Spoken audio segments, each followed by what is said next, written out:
Hey, I saw that we revised the seller contribution addendum. Why did it need to be updated?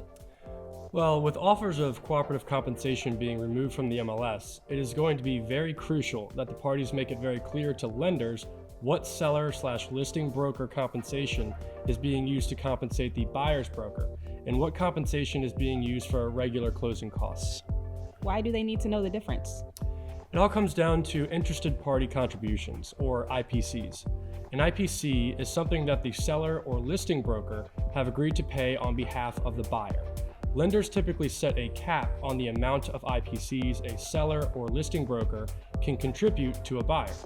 However, because offers of cooperative compensation to a buyer's broker are typically paid for by a seller or listing broker, most lenders do not consider these to be IPCs, and therefore do not count them towards the lender's IPC cap. Okay, so regular contributions to closing costs are counted towards a lender's cap as an IPC, but compensation paid to the buyer's broker is not counted towards the cap because it is not considered an IPC.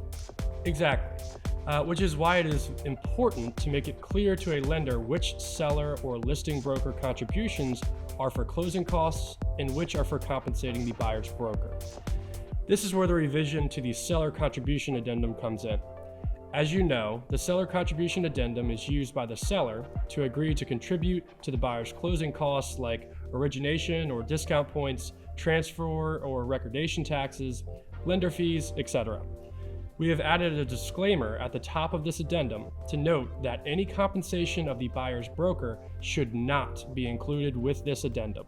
Rather, the parties must memorialize any agreement to compensate the buyer's broker in the buyer request for seller compensation of buyer's broker addendum or the listing broker's offer of cooperative compensation agreement.